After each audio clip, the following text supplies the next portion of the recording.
All right. Well, we have everyone here, and we want to thank those of you who are attending live now for our Academic Resilience series. My name is Dr. Ann Godino, along with the colleague and founder of this series, Dr. Margaret Mabinjo. Dr. Mabinjo is an academic counselor here at Millersville University, and I teach in the Education Leadership Program.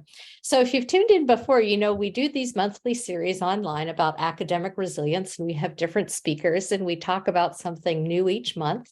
And the session is recorded because faculty will use these then in their courses and their counseling as well. So we have two guests with us today. So pleased to have both of them, Dr. Celeste Overton Morris and Dr. Christy Prime. Just would like to tell you a little bit about both of these wonderful speakers that we have with us today. So Dr. Morris serves as the director of the Center for Schools and Communities and the chief programs officer at the Central Susquehanna Intermediate Unit, where she leads the organization's equity efforts. She's worked with public schools and private institutions, including nonprofits, foundations, state government agencies, to build strategic partnerships and leading innovative work. Of all these credentials, our favorite credential is that Celeste is a graduate of our doctoral program in education leadership. So we're thrilled to have you back with us. Dr. Christy Prime is a 2022 graduate of Millersville's Education Leadership Doctoral Program. She began her career in education of hearing impaired with a bachelor's degree from Indiana University of Pennsylvania. She spent 6 years teaching in Pennsylvania public schools, then relocated to a startup Montessori school for the deaf in Clearwater, Florida. During that time, she acquired her Montessori certificate and after 2 years returned to Pennsylvania. She acquired her master's in ed leadership from Millersville, and she spent the last 10 years in the Susquehanna Township School District as an assistant principal, and of course, recently promoted to data and curriculum supervisor. So Christy, Dr. Prime, so glad to have you. Celeste, Dr. Morris, so glad to have both of you with us. It's great to be here, Dr. Godino. Thank you. First, now I have to try and navigate back to my other page. Give me a minute so I can find. We've got all kind of good questions for you. So when we think of growth mindset, which is what we're going to talk about a little bit today, the first thing is that we think of, well, what is that? What does a growth mindset encompass? So I did a little bit of looking up on this and found that, people with a growth mindset say that, failure is an opportunity to grow. They think that they can learn to do new things, that challenges can help them to grow, that effort and attitude really determine abilities, feedback is constructive, and they like to try things. The opposite of a growth mindset is a fixed mindset, and that's where someone says failure is a limit of my abilities. I'm either good or bad at something. My abilities can't change. My potential is predetermined. When I'm frustrated, I give up. And so there are these two very, very different scenarios that people can have, or some of a little bit of both. But I'd like to start off with asking you about your own growth mindset. I mean, have you always had a growth mindset? Were there times when you had a fixed mindset, and how did you overcome that? So whoever would like to start would be fine. I'll go ahead and start. I often share that a colleague of mine used to get very frustrated with me. She said, "You always sound so confident. And I know sometimes you're not sure, right?" And I said, well, I am pretty confident in this part of the growth mindset that I never lose. So either I'm doing it the way it's supposed to be done, or I'm learning something for the next time. And so for me, that has been my kind of growth mindset in my professional career. As a young person, my parents always encouraged me to at least try. And so even when, things didn't necessarily work out the way I wanted to, like jumping double dutch for the first time, then I just kept trying. And so that was always fostered for me in terms of not having a fixed mindset. Well, that's hard to follow up, but I'll give it a shot. For me, the difference between a fixed and a growth mindset is really whether or not you subscribe to those preconceived notions. And as an adult and an educator, we all have them, and sometimes they're things we don't even think about.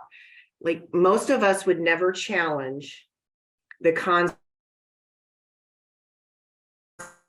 of kindergarten, first grade, second grade, third grade, up to 12th grade, right? Like, that's the way it is. That's how school is done. And for most people, you don't even question that.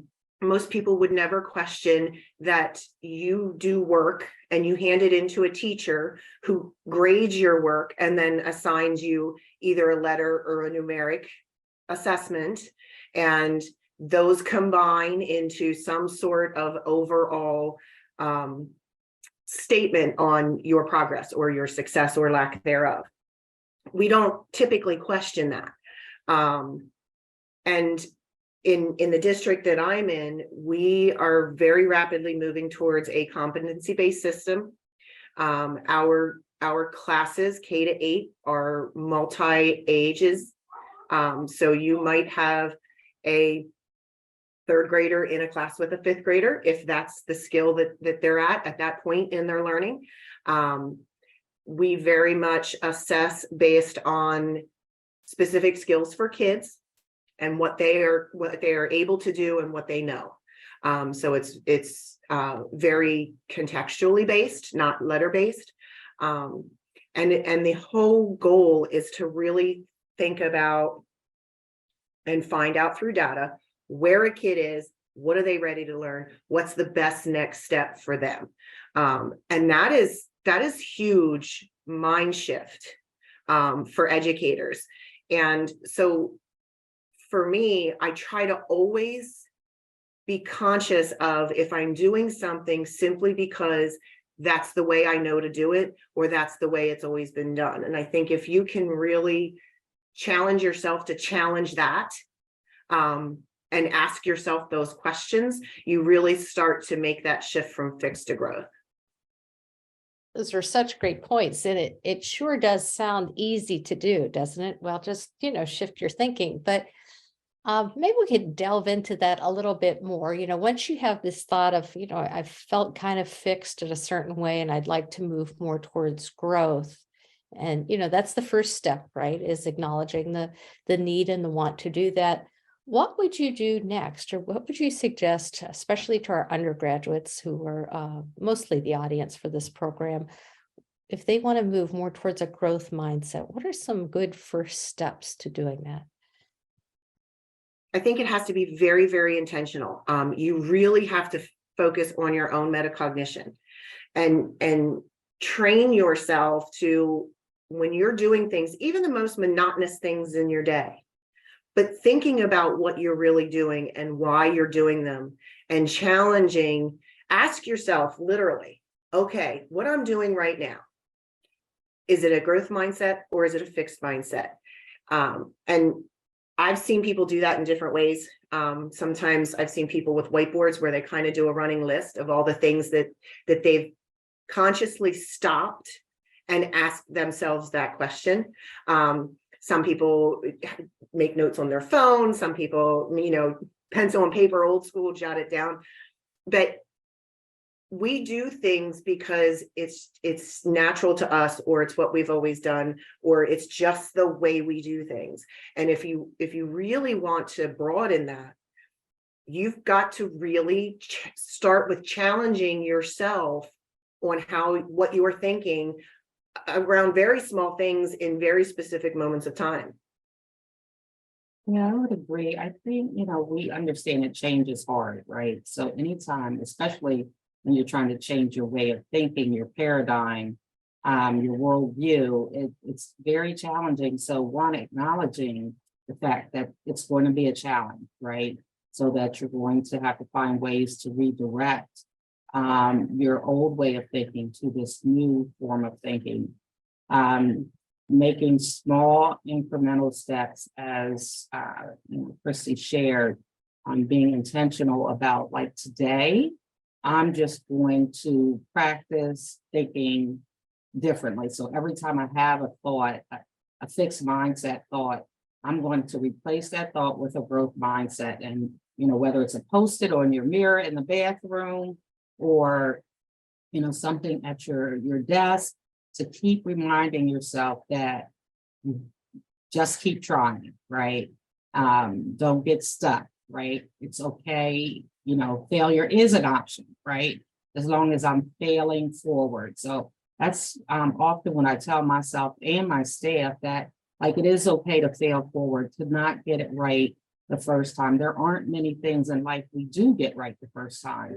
And so I think shifting your thinking from that it has to be perfect. I think about myself as an undergrad and not really understanding and embracing the fact that I was learning, like that it was more about the grade. It was more about, what I thought other people may have wanted to see from me versus really, again, embracing the moment and what I was learning and the people I was learning from.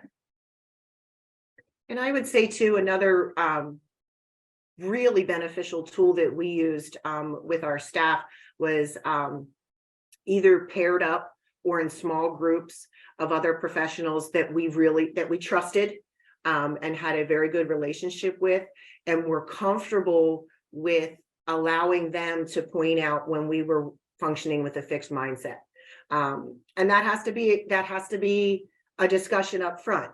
That these are the parameters of what we're going to do. And when we're interacting and I'm noticing you in a fixed mindset, this is what I'm going to say to you, and we have this understanding that we're going to point that out for each other. Like I said, it really has to be a trusting relationship, and there have to be some ground rules, but oftentimes others can see things in you that you might not see in yourself. I agree. Thank you. Those are great points. And I found something similar myself. I know when I was in high school, about 10th grade, really started having some trouble with math and science.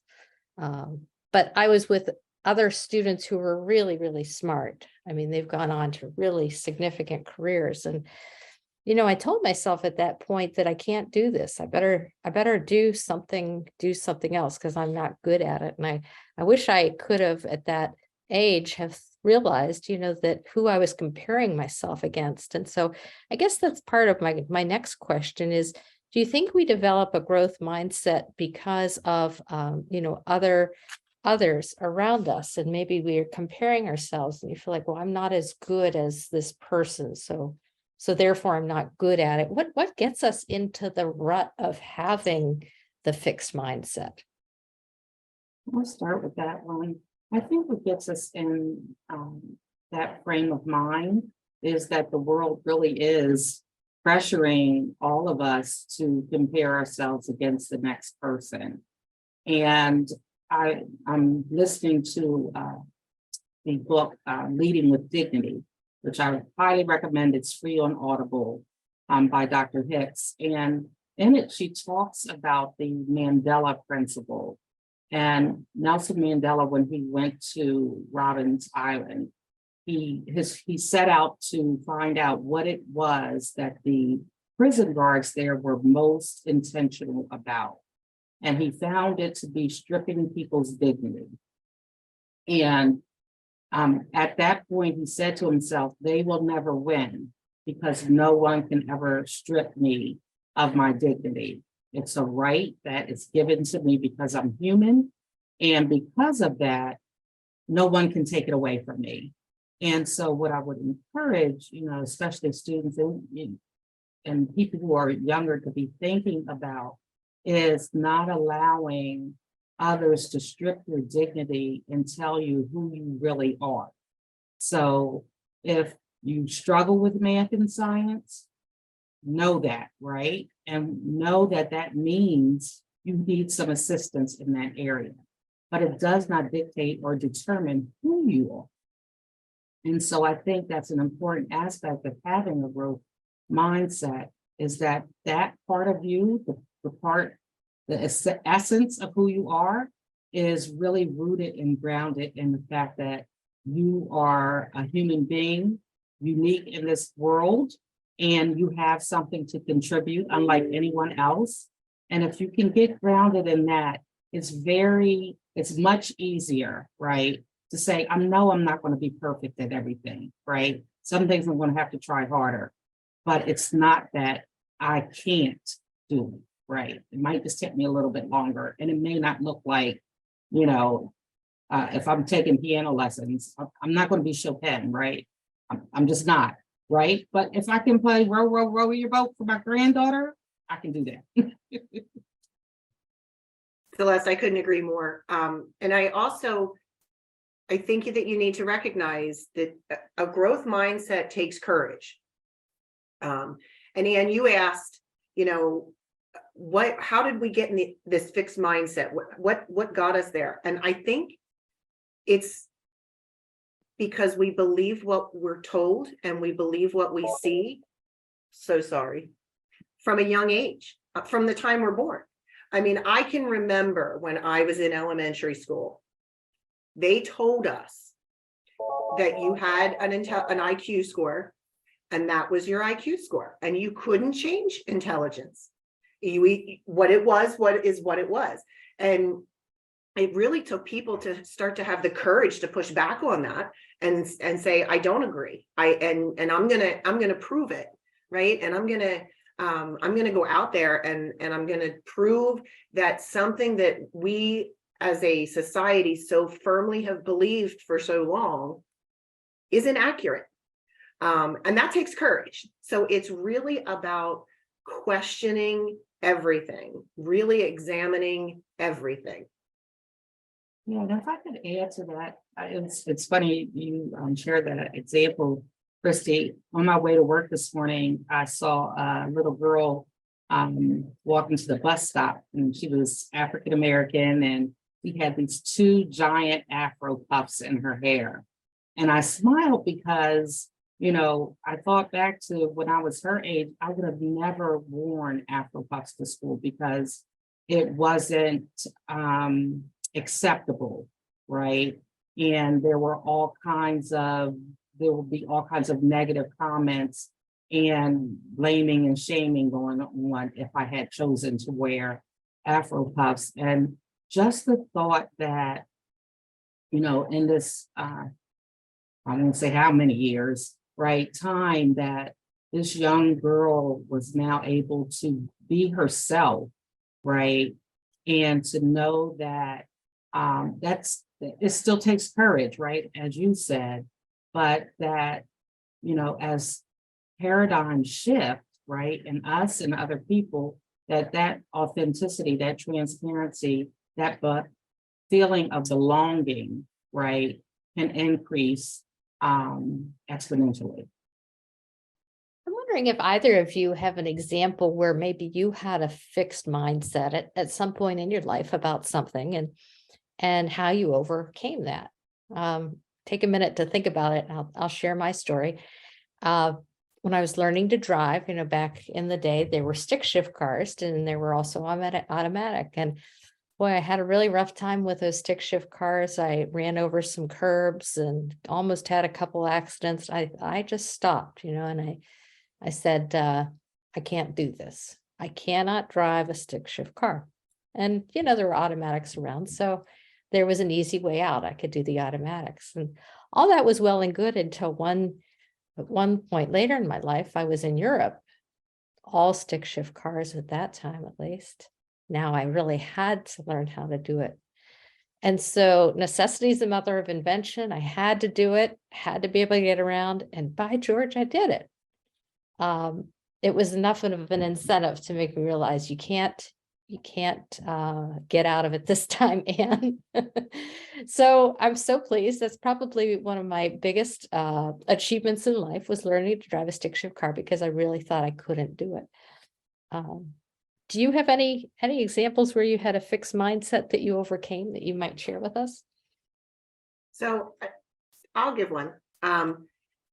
When I was in Millersville's doctoral program, I had a few setbacks along the way that caused some pauses in the work I was able to do. And I was at a point at one point where I was like, I was at the writing stage, right? I had gotten through all the coursework. I'm at the writing stage, and how is anybody able to do this? Like, there is no way I can do this. I'm never going to finish this. I'm going to be that all but dissertation for the rest of my life. And I had almost gotten myself to a place where I was accepting and okay with that. I had a chair who was persistent, and that would be Dr. Godino. So she really helped to keep encouraging me. But I really had to look past today. What do I want in the long term? And really convince myself that I had the ability to do what needed to be done today, even though it was going to be difficult, to get me to where I wanted to be down the line. And where I wanted to be down the line was to have my doctorate, like to have put all that work in and have that recognition. So, but it's hard work. It really is.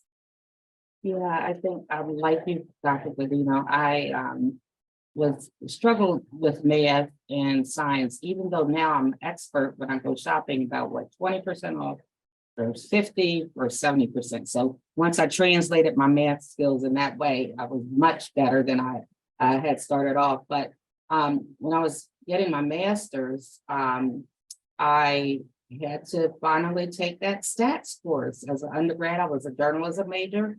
So I reached past all of the math and science. I love writing. So, doing what was natural for me.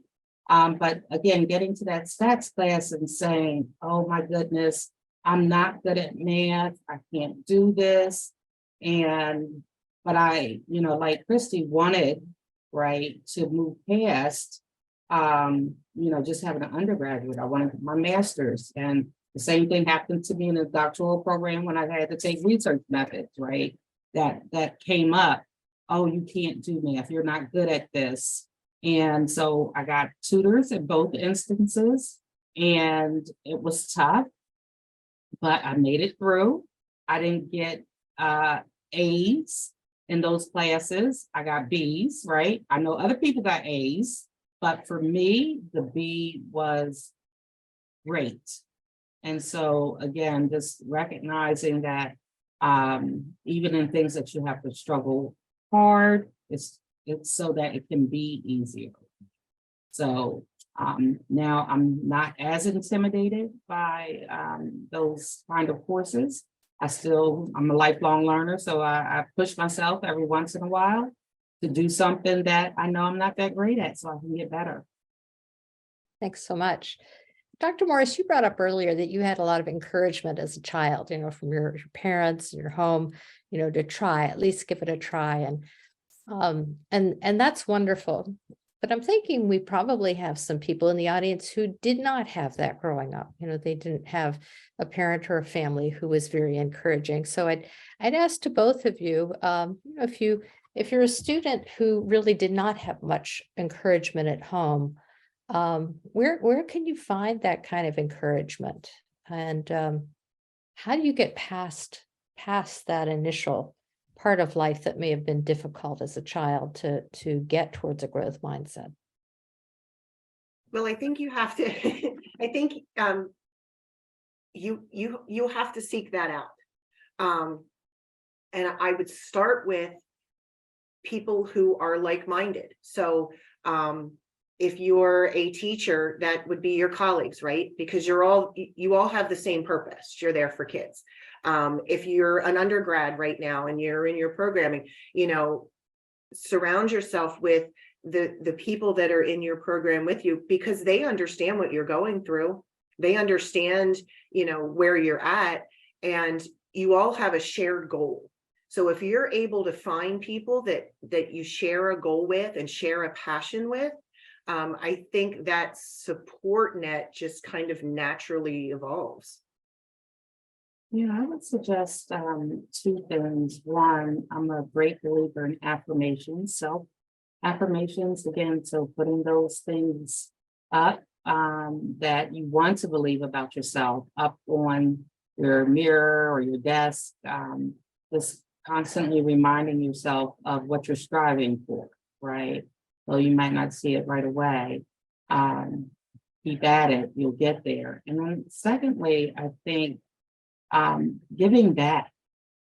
Sometimes when you help somebody else, it makes you, it reaffirms your place in the world and why you're important and why you matter.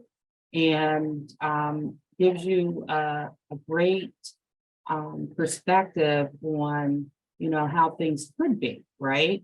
So sometimes we think we're in a horrible position, and we might be, but when you serve others who are not in as a great a position as you are, that helps to kind of, again, ground you in what is real and why, again, your purpose is more meaningful.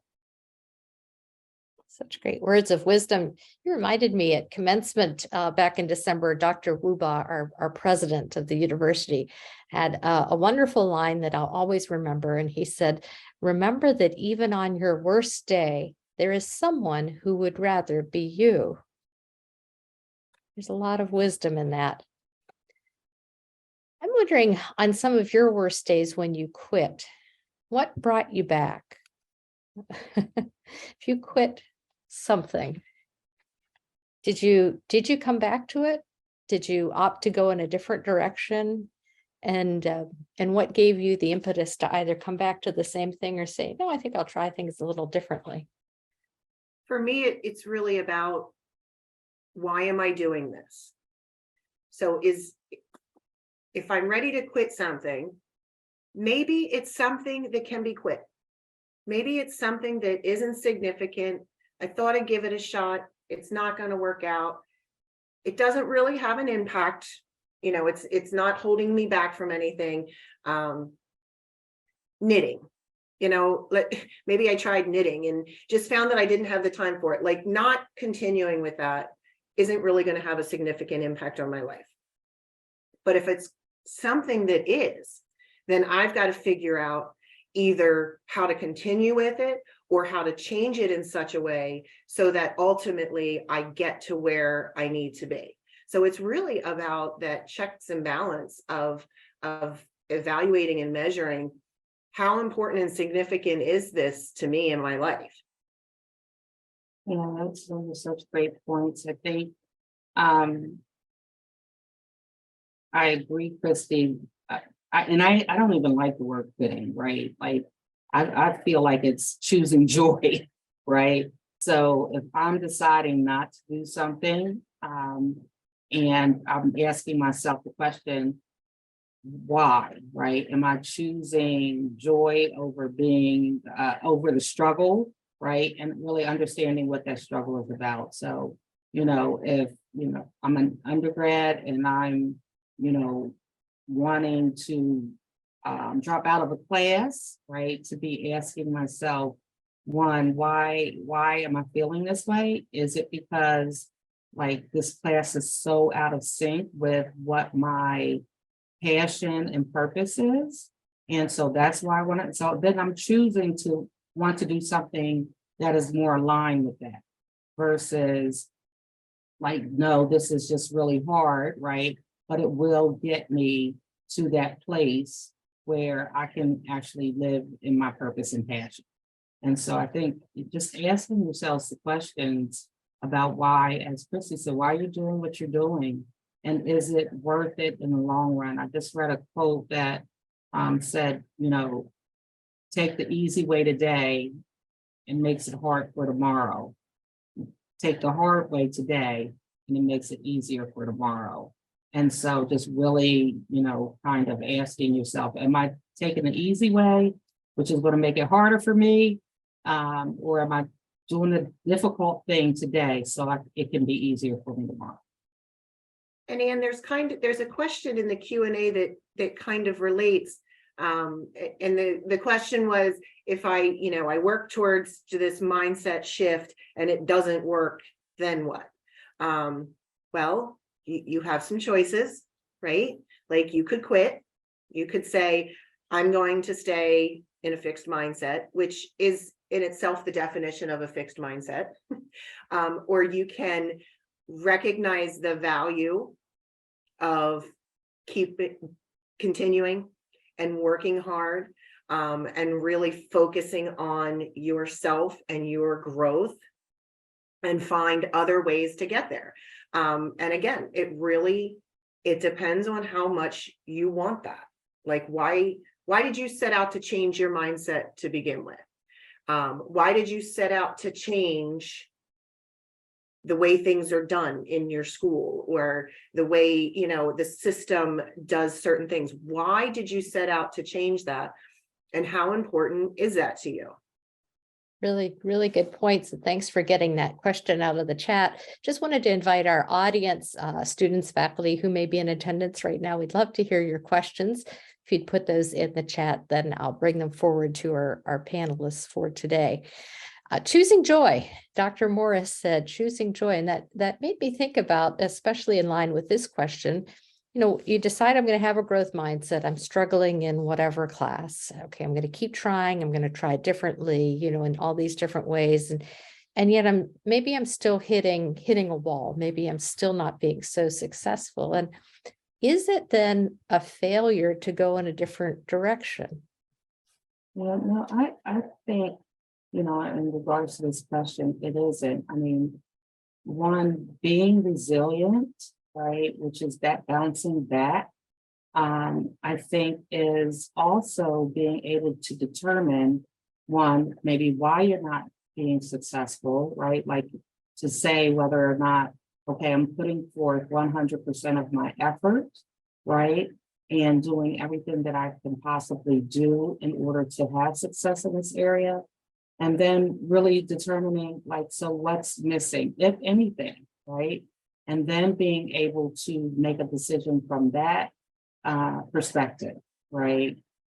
Because everybody, right, can't be great at everything, right? And so I think that's part of this, not comparing yourself with other people, knowing who you are, what your strengths are, what your challenges are, and then being okay with those things, right? And not that you don't test your challenges to see if you can improve in those areas, but you also don't want to limit those areas where you excel, right? So there's some, grace in knowing, right, where you're good at, or what you're good at, right? And so being able to embrace that just as much as the challenge. And we have to remember, and I think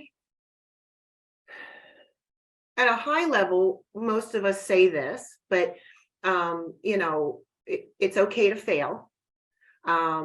First of all, putting yourself into a place where you are okay with failing allows for more risk. Allows you to take risks and learn things and see what works and what doesn't. As long as you resign yourself to the fact that when you fail, not if you fail, but when you fail, because you will, and that word has a bad connotation, so we can semantically call it something different if you want, but when you fail, what are you going to do with that? Where are you going to go with that? Nobody that I know of, there may have been there's probably somebody here who's going to say, yes, I did. But when you were a kid, you didn't jump on a two-wheeled bike for the first time and just take off down the street. There were skinned knees and torn pants and tears. But that's the only way you learned was that those initial failures. So I think you've really got to do two things. Give yourself enough grace to try things and be willing to fail and learn from them, and really encourage those around you, especially kids. It's okay to fail. That's how we grow. It's what are you going to do with the information that you received from that now? Well, Christy, I think, like we talked about quitting, like how can we, even as educators, change our dialogue to not make people feel like failures, knowing that, Alexander Hamilton Bell, before he got to the telephone, before he got to the light bulb, like 10,000 tries at things, right? So, this idea of, learning while doing, right? And then taking that and reapplying it for the next try. And so to take this kind of stigma away from people who don't get it the first time, right? Or the second time or the third time. And so I do think that, as future educators of, for the folks who are on this, about thinking about how we talk to ourselves about what we've learned and how we're going to talk to our students about their tries and not getting it right the first time and being willing to keep trying until you get to that level where you want to be. Thank you. We have a question in the chat. How do I convince my friends who have a negative attitude to develop a positive attitude towards their academics? I'm going to start with an idea first on this, and that is, boy, you're taking on a lot of responsibility for your friends. And it's kind of that old adage, you can lead a horse to water, but you can't make them drink. So you can be that friend and you can be that support, but ultimately it's going to be their work. But maybe Dr. Morse and Dr. Prime, you have some other ideas of how to help those folks. And I think you're absolutely right. And be supportive, be encouraging, be a role model with your positive engagement with your academics and your learning, but also keep in the back of your mind and be ready to have to make some tough decisions. If those attitudes start to affect you, if they're starting to, if you can identify that they're starting to kind of change your attitude, then I would strongly encourage you to make some tough decisions based on what is best for you, and making sure that you're involving yourself with people and in an environment that is supportive of you and your goals and what you are trying to do, because you and your education are the most important thing to you, as they should be. Yeah, I think a good friend of mine used to say silence speaks volumes. And sometimes just being quiet while people go on their rants, right, about all of the negative things, and then they realize, like, you're not responding, helps them to think about what is coming out of their mouths. And if you feel like you need to respond, I think asking, and what's the opposite of that? Like, what if you did? What if the grade is an A? What if the teacher does like you? What if, so I think, just being able to kind of pose that opposite question to folks also helps them to realize, like, oh, I keep talking negative, right? And that's why I'm getting the outcomes that I get. I do believe that how you believe does affect what you do, and so having that positive outlook is definitely yields positive results.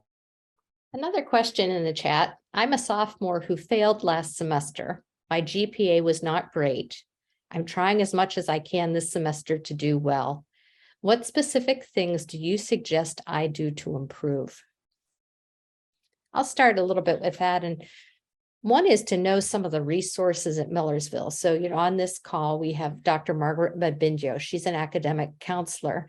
So you have your advisor at Millersville, but then there are these other people like academic counselors, and we have regular counselors and psychologists, and seek them out as well.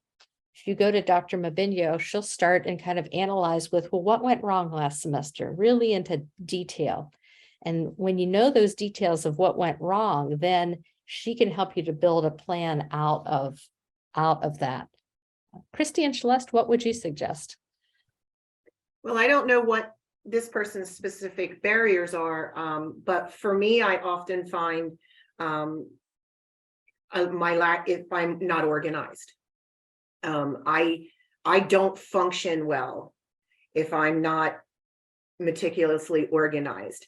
And I was at a seminar for some of our students the other day, and it was the president of a bank was talking to the kids about organization, and especially when they get to college, and how do you manage all that? And you know, we know what the choices that are available to you in college of how you spend your time.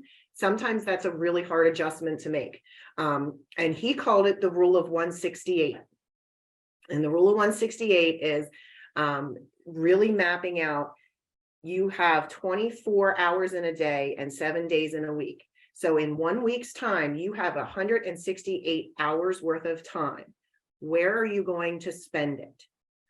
You have a class that is an hour long, and you really need to spend 3 hours outside of that working on that class or studying. Okay, that's 4 hours of your 168. You need to sleep. How many hours of that? You need, like, all of those things. What do you need to do? How many hours are you going to allot to that? And then you make decisions on what you can do with the rest. And I don't know if organization is part of what's holding you back or not, but that's what has helped me in the past. Yeah, I mean, I think that is, I love that rule, the 168 rule. I'm a person that needs to be, I'm very organized as well, but I raised a son that not so much. And so I do think like being in a place where you can ask for help from people who can help you is critically important. I think, you know, Dr. Godino for sharing about counselors, because they have the expertise to help you identify what did go wrong and then how you can rectify it or make some changes, some small changes, perhaps, to improve your chances for success.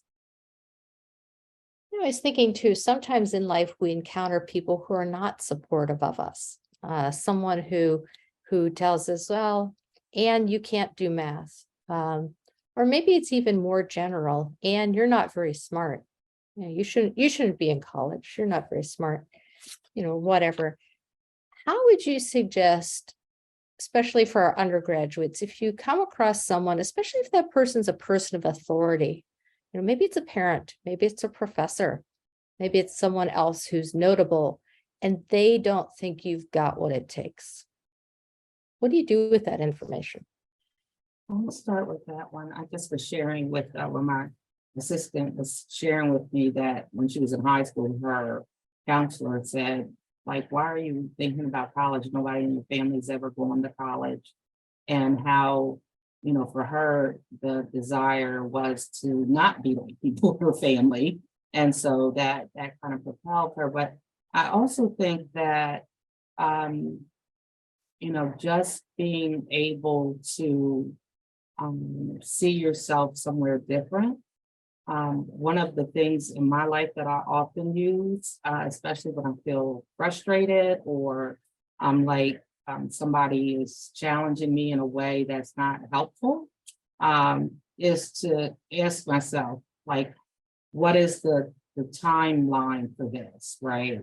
So, you know, is this going to matter to me in a day, a week, a month, a year, you know, a decade, right? So if you're in school and somebody is, you know, saying that you can't do it, you can't make it, right? Like you got a semester with them, right? So you don't have to hold that in, you know, observation of you forever, right? It's a specific period in time. You can work through it and come, you know, May, whatever, 15, it's done, right? And to let that go. And another way that some people can counter that is through grit. So I have a similar story. My husband went to high school in Texas, and at one point the school counselor had a meeting with his parents discussing, you know, what he was going to do after high school, and the counselor told his parents that you know, your son's going to wear his name on his shirt. And my husband took that and that's just because of his personality, into, oh, I'm going to show you, like, I'm going to prove you wrong. And he absolutely did. He's wildly successful. But, you know, if you have a little bit of that nature in you, that little bit of fight, take it and turn it and say, I'm going to show you. It's a great point. And remember, if someone gives you words of discouragement, that's just their one perspective. That's one person out of how many billion on this planet. Puts it in perspective. They're not the end all and be all, even if there's someone of great authority. Any other questions from our audience? Just want to give you one last chance to put anything in the chat. And while we're letting folks think about questions, wanted to go back to Dr. Prime and Dr. Morris. Anything else that you would like to talk about that we haven't discussed? Any other words of wisdom on how to be academically resilient in school? I think just keep that open mind. Just keep that growth mindset, and know that you've decided to go into what I consider to be the most important job in the world, right? Education and the future of our children. You have an amazing opportunity to change our world. You really do, through helping to grow the next generation. So I always question, always investigate if what we're doing is the right thing, is the best thing. How could we improve it? How can we do better? Like, always strive to improve. If you ever want to do some fun research, there was the Gang of 10 back in the 1800s who actually formed our educational system. The reasons why they made the decisions that they made over 100 years ago. And in most high schools, science courses go in order of biology, chemistry, and physics. Almost all high schools, that's the order: bio, chem, and physics. And the reason for that is because that's the alphabetical order. That is the only reason for that. They don't need, one doesn't need to be before the other, but yet still today, 100 years later, that's what we're doing, because that's what we've always done. So I would challenge you to really analyze, really look at things, really question the things that we do and why we do them, and trying to forge your way into helping to make our kids successful. I would so agree with you, Christy. I think, you know, what comes to mind for me is just for the students to remember that they matter, that they're important, that their contributions are needed, especially in our educational system, when sometimes that group think takes over, right? Or those feelings of, well, this is the way it's always been done, and so we're going to continue in that manner. But we need some fresh new ideas, different ways of thinking that may not be popular, right, at first, right? Lots of things aren't necessarily popular at first, right? But once they catch on, once you persevere, it can make a huge difference in, you know, just one student's life. So being an advocate, remembering to, you know, stand up for people who don't necessarily have a voice or can't stand up for themselves, like being, again, mindful of the fact that you can move in spaces and places that other people can't. And because of that, you're really a gift, right, to whatever table you're sitting in. As an African-American woman, there are plenty of tables where I'm the only African-American woman. I'm sure Christy has been at, and Dr. Guadino have been at tables where they're the only woman. Mm-hmm. So not that struggles won't come or challenges won't be put in your face, and sometimes very derogatory ways, right? So like, you know, a professor saying you can't make it, but know those things will happen, but you can overcome it, right? You can overcome it. One, as Christy said, by proving folks wrong, right? Two, by doing your research and making sure that you have the tools and resources you need in order to make a difference you're looking to make. And some of our students attending could be in a variety of fields. It's not just open to education majors. But I want to say to those of you in other fields, if you have not thought about being a teacher, I'd like for you to think about being a teacher for a lot of reasons. One for you is there are a lot of jobs right now in our profession. When you graduate with an education major, there are jobs waiting for you right now. And we can't say that about every area. And I don't know if some people say, well, I don't want to be a teacher forever. We don't have to do it forever. Come be a teacher with us for 5 years, for 10 years, and then you can do something else if you like, or maybe you'll find out you like it and you want to stick with it. So consider teaching as a career. It's a good one.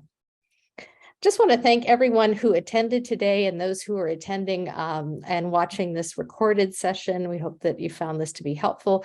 Dr. Celeste Overton Morris, Dr. Christy Prime, two of the alums of our doctoral program in education. We are so thankful to you for the gifts of your time and wisdom today. And what an honor it is for us to have you back. So thank you so much. I'd like to finally acknowledge Dr. Margaret Mabinjo, who's the founder of this session. And, from Dr. Mabinjo that we do these every month. So there will be another academic resilience session coming up in February and March and April. And those are always listed in the MVille Daily. Margaret, anything else that we should add today? No, I think you're muted. I say thank you, everybody. No, I don't have anything to add. Greatly appreciate your presence here this afternoon. And thank you to our presenters. Thanks so much for attending, everybody. Have a good day.